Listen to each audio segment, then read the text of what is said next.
iyo, na sisi wenyewe iyo, na sisi wenyewe iyo, na sisi wenyewe iyo.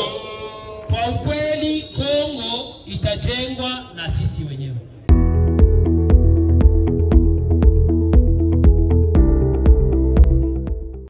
Africana TV munjya kudukurikirana kandi kuri website yacu africanapost.com. Uyu numwanya tugiye kubashikiriza amakuru yiriwe acaracara kuri uyu munsi. Ngiye kuyabashikiriza ni Medine Shimirimana. Izi ni zimwe mu ngingo z'ingenzi twabateguriye. Uburasirazuba bwa Republika Iharanira Demokarasi ya Kongo urubyiruko rukomeje kwitabira kwinjira mu gisirikare cya ARC M23.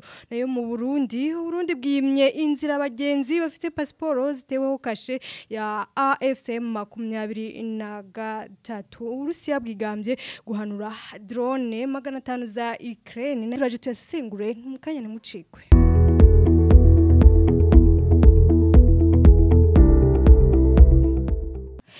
Ikaze mu makuru yacu arambuye twabateguriye. Mu burasirazuba bwa Republika Iharanira Demokarasi ya Kongo urubyiruko rukomeje kwitabira kwinjira mu gisirikare cya ARC M23 ku bushake. Ni nyuma y'ubukangurambaga kugenda bukogwa hirya no hino n'ishami rishinzwe mobilisation kuri uyu wa kane tarike y'umunani hari hatahiwe quartier mu Gunga herereye muri komine Karisimbi muji wa Goma. Ni igikorwa kitabiriye n'abaturage barenga ibihumbi 2 mu duce tugiye dutandukanye harimo uduce twa Lake Vert muri komine ya Goma. Mu butumwa bwihariwe bwateguwe na guverineri wa Kivu y'Amajyaruguru ni Bwana Bahati Erasto wari uhagarariwe n'itsinda riyobowe na Remise Bihobe, umuyobozi wo mu biro bya guverineri yabwiye abaturage ko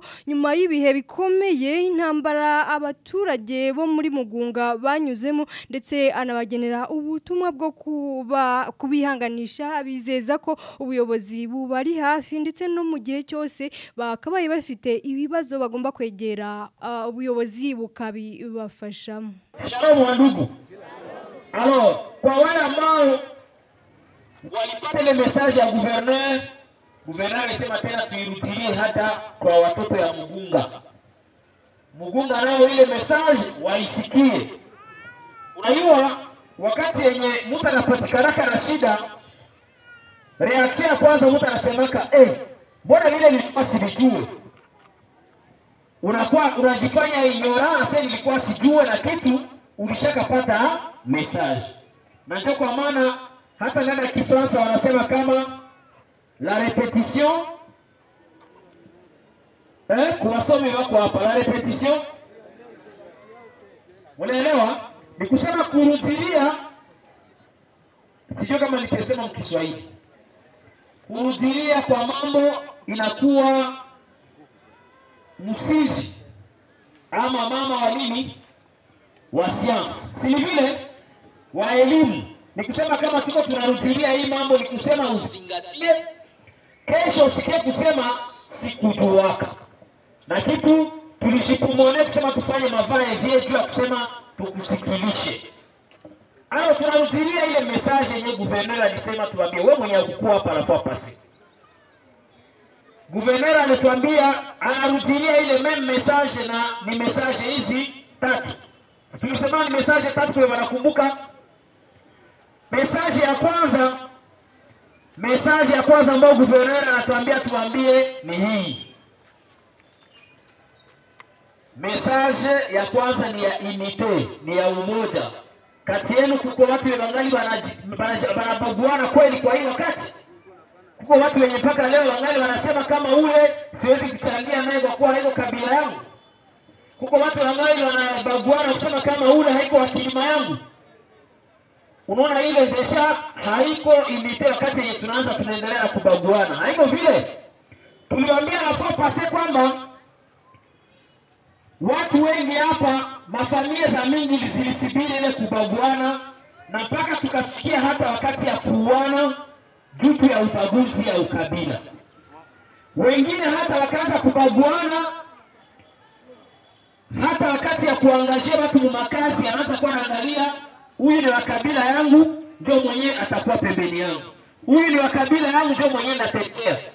Eske pale kungali unite kweli? Na hata pale hakuna unite. Na kuna wengine hata hapa Mugunga ilikuwa naona wakati ilikuwa napitaka hapa unakutana makuni zimekongwa, unauliza pale walikuwa nakonga kuni, wanasema pana pale walikoma ndio mtu bana, mtu anamuuliza walisema ule mtu jua nini? Asia pana, si walimchoma jina ya kabila yake.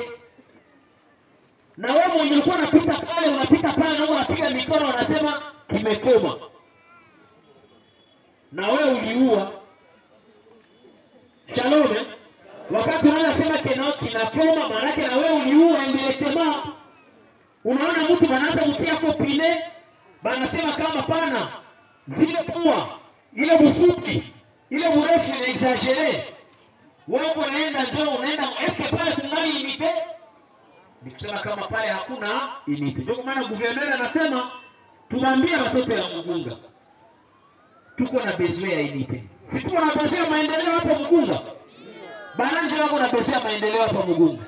Si tuko na besoin ya maendeleo. Sasa ile maendeleo tutaifanya wakati yenye tuko umoja. Bangara wanasemaka bomoko. Mkinyarwanda wanasema ubumwe. Mnaelewa ndugu? Mkiswahili umoja.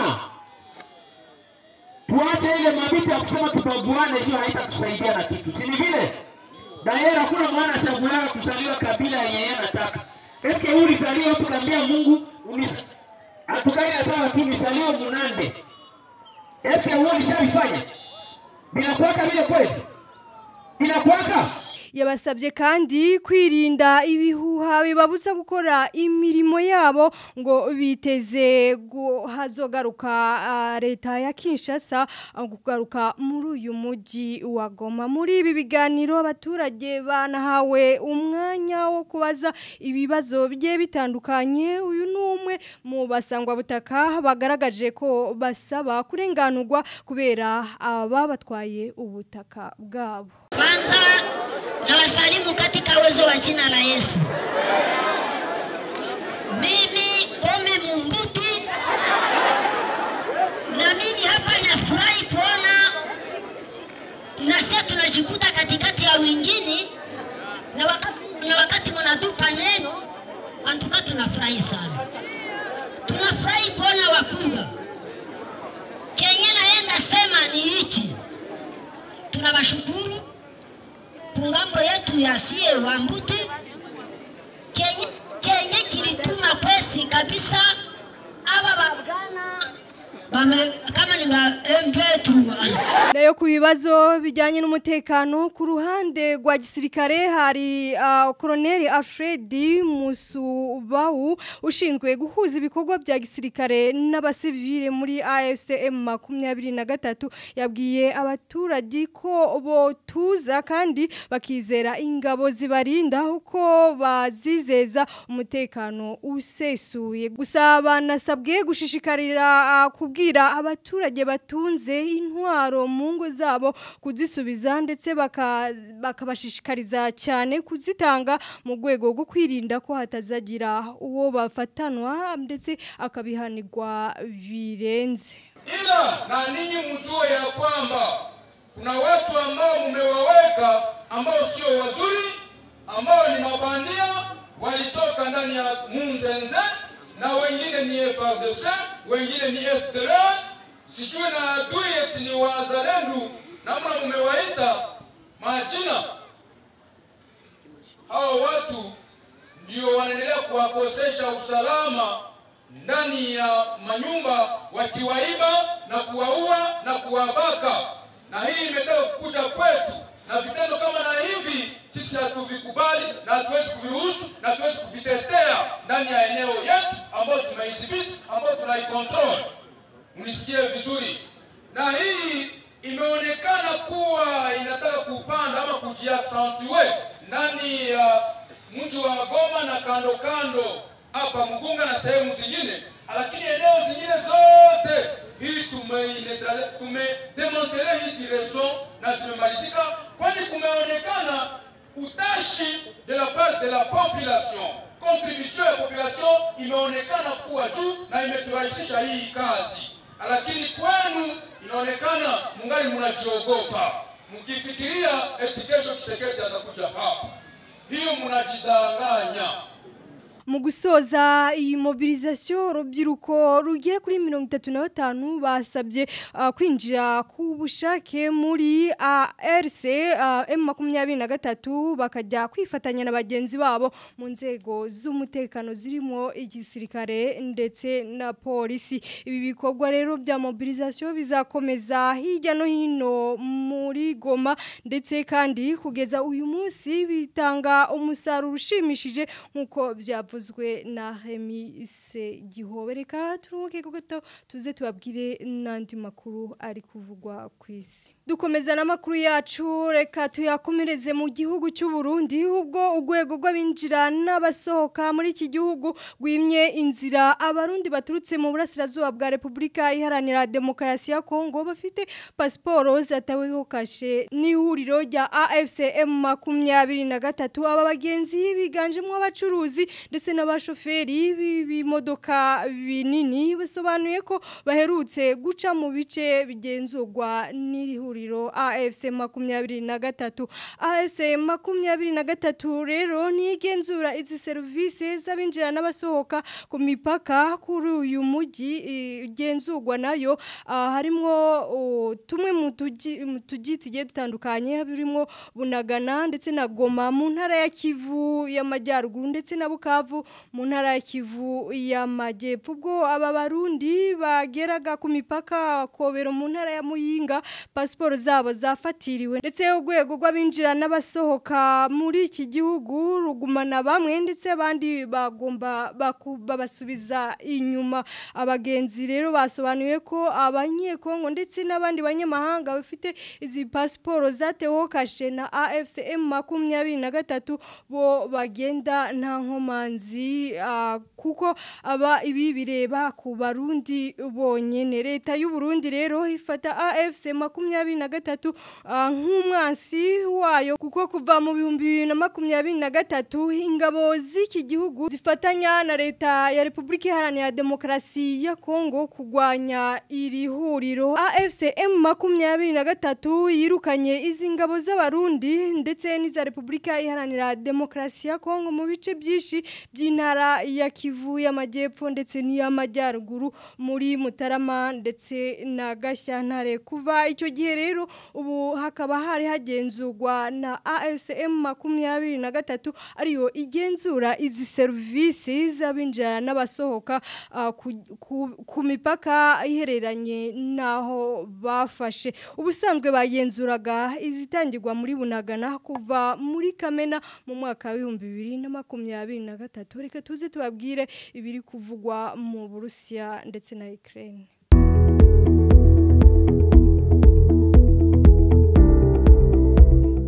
Dukomeje n'amakuru yacu hanze y'umugabane wa Afrika mu Burusiya. Uburusiya bwo bwigambye guhanura drone 500 za Ukraine. Ni leta y'u Burusiya yatangaje ko ingabo zayo zahanuye drone 500 z'ingabo za Ukraine zifashishije mu bitero bitandukanye zishwanyaguza misile zo mu bwoko butandukanye. Ni Minisiteri y'Ingabo y'u Burusiya rero ni ku munsi w'ejo yasobanuye ko izi misile harimwo zashwanyaguje harimwo zibiri za Hamar ndetse na zitanu za Neptune. Gusa bakaba batatangaje neza igihe ibi bitero byagabwe. Iyi ministeri rero yagaragaje ko Ukraine ikomeje kugaba ibitero mu gihe Perezida w'u Burusiya Vladimir Putin yemeye gutanga agahingi k'iminsi 3 y'intsinzi y'Abasoviete ku Budage mu gihe bayoborwaga na Adolf Hitler. Yasobanuye ko kandi Ukraine yari kubahiriza aka gahenge kashoboraga gufungura imiryango y'ibiganiro by'amahoro bitaziguye ku mpande zombi ndetse kandi bidafite n'amabwiriza abigenga. Umuvugizi w'ibiro bya Perezida w'u Burusiya yatangaje ko ibi bitero bigaragaza ko Ukraine idashaka amahoro ahubwo iri gushaka ibitero by'iterabwoba ko bikomeza. Ubu rero ubwo Putine yatangaga agahenge Zelensky we yatangaje ko hari gushaka kurangaza amahanga muri iri joro rya rero Uburusiya bwasubije ibitero kuri Ukraine bya misile birenga za drone zirenga 140 kandi ko hari abaturage bahasize ubuzima kandi abandi barakomereka. Vatican ho turaje tubabwire ibyahabereye.